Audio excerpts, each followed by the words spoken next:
Hey everyone, it is Coach Anna and Coach Amber here Hi, today. guys.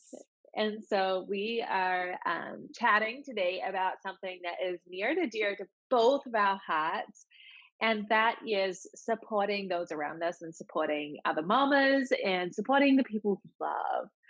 Yeah. And this is a big question that we get asked a lot. And like Amber and I, this is like we've done another podcast together, and it always just jives so well together. So we thought, like, let's keep doing this because this is fun. Definitely fun. So today we're going to talk about like one of the biggest questions we get, not from moms, but this is a question from moms because they will often say, how do I get my partner, or how do I get someone else to support me? But then also, I get like the biggest thing is dads are like, or even grandma's like, I'm willing to help. I just have no clue how. Like, I just Right. don't even know. Like, how do I even help someone or help with the baby without overstepping, without, but That's major. actually, yeah, it is major, right? Yes, Because, one like, that one's major, especially with first time moms. The helping without overstepping, that's major. oh, yeah. And it's like they want help, but they also do not have the like mental capability to Mm, be like, I'm okay. Thank you. Please go away. Like, cause they can't even like get through the thought of like, all they hear is like, don't do that in their head. And they're like, I can't figure out a nice way to say this. I'll just let them do right. Right. it. Definitely. So we're going to chat about this because Amber has recently gone through this with one of her besties. And so tell us a bit about Yay. that. So my best friend Gabe, she just had a little girl. This is her second child. Her first daughter is Audrey, but she just had a little girl. Her name is Avia, and she's about 4 months now. And it was awesome. I was able to be in the room with them and help support her in that way. She just felt like she was going to need an extra person. Her parents aren't in town, COVID, so a lot of people aren't traveling as much, and I'm here in the same city, so it was just really awesome. And then I have sons, and I don't plan on having any more because they're twins. So I don't know if I'll get that chance to, be able to be in the room. So being in the room and seeing my goddaughter born, being one of the first people to hold her, it was just awesome. I mean, like the whole team was just like on edge waiting for Amber's updates for Abby's birth. Like it was just like we were all like, "You've got this, Kate! Like, come on!" Exactly. And like, is how's she doing? Is the baby born yet? Like, no, she's not coming yet. We're still working on it. And we Yeah, literally danced her down. I love it. So, like, births can go all different ways. They can, like they can be picturesque. They can feel like they were nothing like you planned whatsoever. Um, However, one thing that we do know in the postpartum period is that lots of help and support is needed, but the right help and the right support. That's And key. so, yeah, that's key. And so, if you don't know what to do, then you need to be listening to this podcast or YouTube, This one wherever you're right finding here. it. This This one, conversation, where that's the thing, this one. this one, and you need to send it to your partner. You need to send it to your mother-in-law. Like this is where it's at, because we're gonna talk a bit about like our experiences, and then also mainly about Emma's experience supporting Gabe because it's super important that we're able to do that.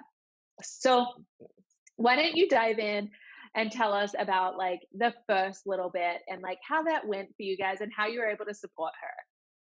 So the first little bit, it was just I wanted to give them their space, being, not far removed from being a first time mom. I knew it was like, no, it's the dad and his little sister, and everybody has to get introduced, and mom and dad need to come and see the baby. So I wanted to give her that space. But the first day that I knew her husband was going back to work and things like that, and she was going to be home with the toddler. Audrey is 3 at the time, so the first day she was going to be back with them, I was dropping my boys off at daycare, and something just said, like, you know what, just give Gabe a call and like just see how she's doing. And I call her, and the first thing I hear is like everyone's screaming, the dogs are barking. Her husband is on his way out the door, but he can't get out because he's holding a baby. And it was just like So I'm like, "Hey, are you okay? How are things going? Would you like me to come by? I'm right down the road." And she's like, "Please come by." Please do.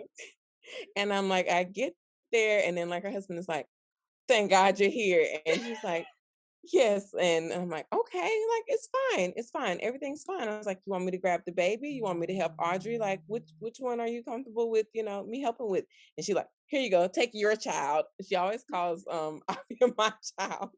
And so she's like, "Take your child." And so I'm like, "Okay, it's fine. It's cool." And so I'm just dancing around with her while they're getting ready and handling their thing. I'm not doing anything extra. It's just being the extra set of hands.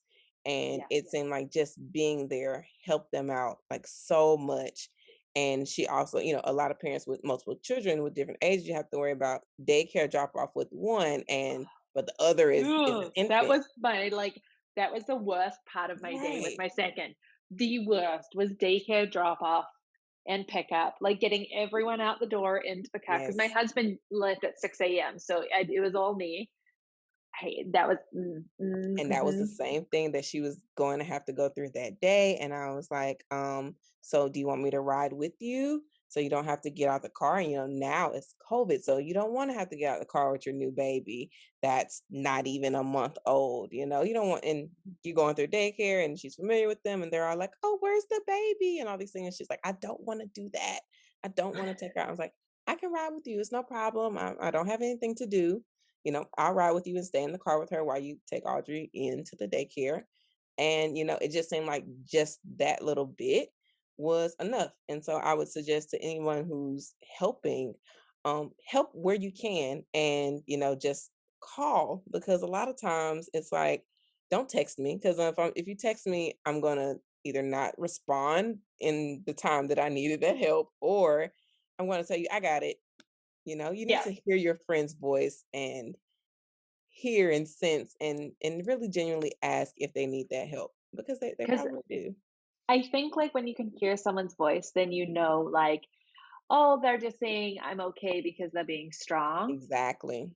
And so you're Exactly. like, with some of my friends, I would be like, I'm coming over. Like, Right. And that's I'll me be again. there. Like I'd be like, "I'm Yeah, coming over," totally. you know? And there's And other friends who I'm like, I'm gonna drop a meal by tonight and I'll put it on your front doorstep. and And that is so awesome because we don't have time to cook. Like one of the no, nicest things one of our friends did for us was cook a roast. And I was like, at first I was like, this is weird. Like, who brings a roast over? And then I'm like, thank God for this roast, because I hadn't had a friend like ever like cook for me before. So I'm like, this was like one of the best things like oh, you're ever. I making could me have want to cook. cried. I think I'm gonna cook a roast tonight. I think I'm gonna cook a roast because that. And you know what? I asked for chicken, like roast potatoes and a roast chicken, the night I came home from my first because I Oh just wanted like a gosh. good hearty Party meal. meal. And like when you're breastfeeding, there is like no hunger like that hunger. And None. it's just crazy. And your hormones are all over the place. So you want that crispy potato. You want that like Oh warm, yeah. juicy chicken. Anyway, so And you do I do some think, good potatoes, by the way. thank you. Yes, you know how I love my roast potatoes. You Everyone do some knows good like potatoes. just just come and talk to me in the kitchen. Don't mess with my roast Don't touch potatoes. anything in Anna's kitchen. That's how you can support her. Talk to her in Yeah. the kitchen. You can Don't fill touch the anything. wine glasses as we talk, and you can peel the carrots. But, like, when I'm cooking a roast, I'm in my zone. You're in your But zone. I think one of the other things that I've, like, learned with, like, doing I had when I met first, I had 7 other friends also have babies within their same 2-month period. Oh goodness. And one of the biggest things was just, like, learning not to be offended if they don't answer the phone or or a text. Yes. And, Yes. like, doing things anyway, like that require nothing of them, like dropping a meal off or sending a skip the dishes voucher. Um, they were super helpful. But Yeah. like in that moment, just like ringing, like when you have that gut feeling, like I need to support this mom, like I wonder how they're doing. Ring. If they don't answer, It's okay. it's okay. I will say don't ring more than once a day. Right. Like Yeah. if you called me, I'm gonna call you back when I get a chance. And Yes. the funniest thing is I have another twin mom friend, and we'll text. It would be like a week, and then we would pick right back up off that text conversation because I was like, "You get it. You get me. You get Yes. that I need this conversation, but sometimes I can't respond immediately, but I'm going to respond, and I still value this friendship, this camaraderie that we have." Yeah, I have one of my friends like that too, where it's just like we have this deep conversation and it's just like pauses for like 2 weeks and then one of us will Ex pen reply. pals. That's what I'm calling Yeah. it. Ex pen Yeah, pal. exactly. So, okay, so we wanna make sure that we're, like, genuinely making a connection, not just, like, because 'cause they're gonna get a whole lot of, like, "Are you okay? How's baby?" texts, and Yes. honestly, I copied and pasted that crap, so, um, That and I was was smart. not I shoulda did okay that. with my second.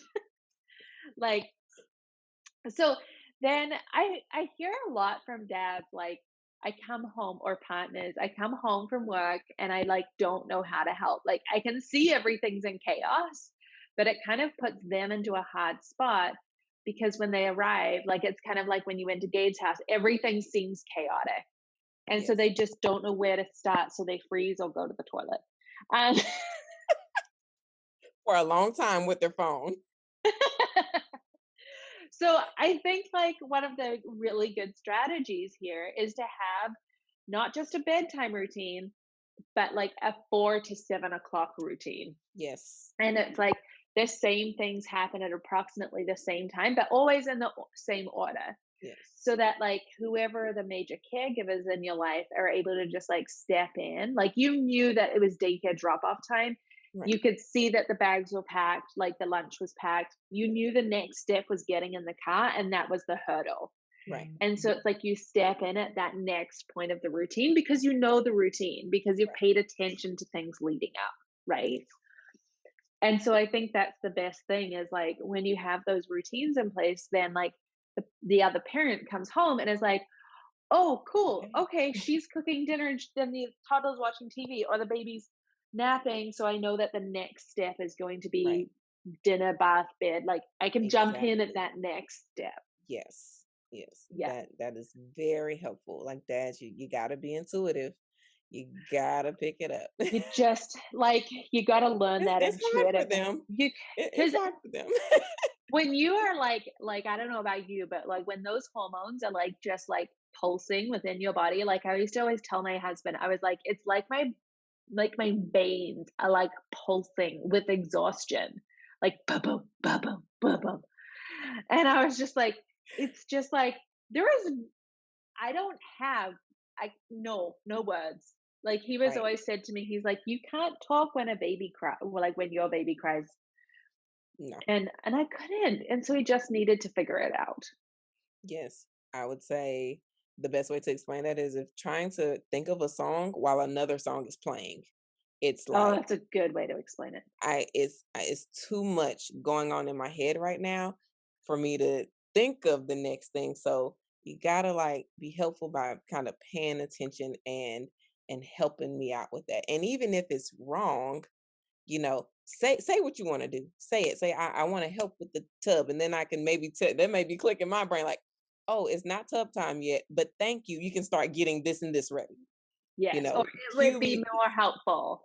I mean, Right. even, like, writing it down on the fridge, Yes, definitely. like, Dry erase boards on the fridge are amazing. we should put that on a baby registry. They'll all be like, "What is this about?" Right. I'm like, I yep, think you're gonna that save my spouse's life. yes, that and you know what's another good baby gift? I mean, I always love the Ergo 360 and also a Slumber Pod, but I Mm. really think that the longest used gift that someone could give someone What? is one of those Costco wagons. Oh, yeah, Like those foldable wagons, because you take them yes, to the beach, you can put kids yeah. in for a walk, like I wish I would have long known about those like before I joined the Twin Mom page on Facebook, and then that's when I seen it afterwards. I'm like, dang, I should have yeah. like thought about Yeah, they that. come out every year at Costco, don't worry. That Otherwise, I'll buy they're you and send you one. They're they pretty are heavy. really really I'm nice. bringing luggage. Oh, hang on, I have no clothes. You have to take me shopping, but I bought you a wagon. But I bought you a wagon. Here's your wagon. So that brings me to like the next point. So, like, when they offer help and, like, we have this, like, routine kind of flowing and so they know where to step in or, like, even if your mother-in-law or I keep using mother-in-law because that's who's around, my mom isn't here. That's Um, generally a good one to use. yeah. Or your sister or whoever it is, like, when they text, "Can I come over?" Give them, like, very clear, like, "Yeah, we will be doing bath time at that time, and it would be very helpful for you to help with that." So, like, Right. give them a heads up of the expectation if you Yes. can, but as a mom, it's then is the next step, which Gabe did really, really well. She What did, did and she let you do? she let me help, and she let me come over, she let me grab the baby, and that is really a tough thing for moms to do, especially first-time Mm. moms. I think it's easier for second-time moms, like they say, like, after the first, every mom's an expert. So after that, I think after the first one, you're like, "Okay, here you go. I know that's my baby. I'll get her back in a second." You're But like, this definitely many hands. right, like, you realize now that you just can't do it all, but, definitely just accepting that help. Know that it's not gonna be perfect, and that's okay. Know Yeah. that whoever is there has the best intention for you and your baby, so they're not gonna hurt them. It's gonna be okay if they don't, put the diaper on at the exact notch that you do. It is gonna be okay. And you Accept can that help and take that nap. oh, yeah, and, like, you can ask for your baby back. Like, Yes. you can. However, there is, like, especially with the other parent, like, you already have trust built between you and your baby because you've carried them for Yes. 9 months. They know your sound, they know your smell, all of that. Yes. You are their person, and nothing will ever, ever change that. However, trust has to be built between the other parent and baby, That is and an that awesome take point. like, it takes experience and it takes time. Right. And Like, yeah. they can't ever know if they don't practice it. Just like with anything, if you don't give them a chance, they're not gonna know. And if you jump in every time the baby cries with dad, then Then that becomes dad's learned habit and what he thinks of his like, where exactly. his role is. And so, like, even just giving them a couple of minutes to figure it out and then, like, say, "Hey, this is what I find helpful." Yep. Yeah. And know that that feeling that you get as a mom with someone possibly like correcting you is the same thing that they may feel if you're constantly Mm. correcting them because it's half their baby too. Me Yes. and me and Kenny definitely had that. He's like, but it's my son too, and I'm thinking, no, it's not. It's my baby.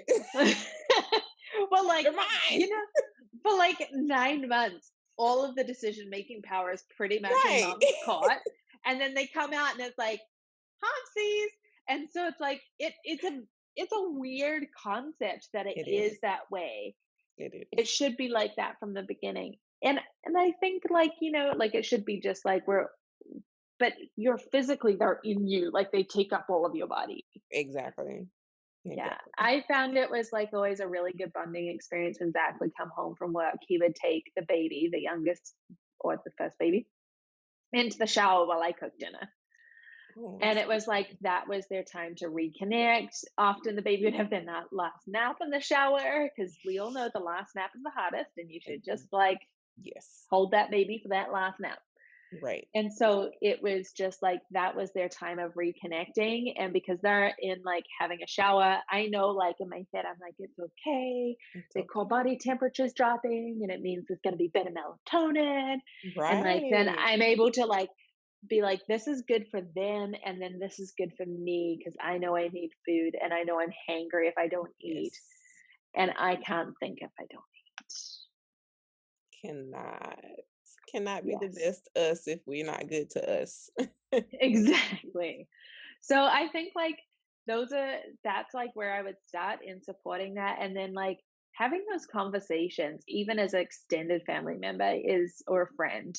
Like Yes. you were able to have that conversation with Gabe like and have your schedule function around that. Right. Yeah. Yeah. Yeah. Yeah. It One was of my very best friends is having a baby in about 2 months and I'm like, just so you know, I'll be like dropping my kids off at daycare. I'll come and get you set up with your cup of tea, clean up the kitchen, and then go. Okay. yes. Yes. Like get yourself to work, and helping is not always holding. Exactly. And that's a major thing that helpers need to know. I don't need you to come and hold my baby for like hours. Like, that's not, no. I can do that. Like, no. I can sit and let the house look a mess and hold for hours. Like, I need help in other ways Yes, sometimes. So yes, yeah. definitely helping does not I always mean holding. yeah, I Sometimes, remember but not yeah. always. I remember one lady from our church rocked up with a sitz bath, and she just, like, poured me a sitz bath, like, to, like, help Yeah. heal down there. She, like, turned Yes. up with, like, the salt and the bath. That's so sweet and so considerate. Yeah, so she just, like, turned up with a sitz bath, she turned up with a meal, she did my dishes, and I was like, "You are an angel. Where did you come from?" And, like, it's like and there was no pressure to hold my baby. I just was able to sit there, and then when she left, I was, like, sitting just like, "My house is clean. This is incredible." That was nice. Like, Yeah. that was awesome. Like, so Yeah. useful, so helpful Yeah, because and just, like, knowing that that's gonna be something you need, like a sitz bath. Mhm. super knowledgeable. Was she an older lady? Oh, yeah, her kids were, She like, knew. late teenagers. She knew exactly what Yeah, needed to because people our age don't think of that. happen. Like, Well, you and our didn't washing think, machine had broken, so then she just took all our washing home. She was, like, literally, like, incredible. It was amazing. "Oh my gosh, she is Yeah, so, awesome." I mean, That is between her and my super mother-in-law, I nice. was blessed. Yeah. Okay, Super blessed. yeah. So thank you so much, Amber. I think we've got some really Yeah. good points out there. We can, like, get Awesome these, like, points. parents, like, we need to make sure that we actually, like, have routines in place that people can step in and help. But Yes. people actually just, like, stepping in, like, wash your hands, like, get down in the dirty of it, and, Yes. like, just be like, instead of being like, "What can I do?" Say, "Can I empty your dishwasher? Can I Yes. do this?" Like, specifics. Be specific what you want to do or what you can do and put yourself in that because I don't want new moms don't want to have to think. Their minds are already jumbled. Yeah. Don't And make them then think. no, and then you can offer what is in your capacity, and so then you are Exactly. not offering past your own capacity. So if you're another Exactly. mom with, like, kids going on like you, where you're like, "I've dropped my Exactly. kids off. I can do this." Yes. However, if it was at daycare time, you'd be able to say, "I can come over once I've dropped my kids off," and it's within your capacity. Right. Yeah. And now she usually knows, like, hey, if Amber's dropped off kids, she has a time that she can help. Yes, exactly. I love it. This is community right here, right here. This is how we Exactly. do community. Takes a village. Okay, it sure does. Oh man, I don't think you really get that, like, saying until you have kids. Um, yes.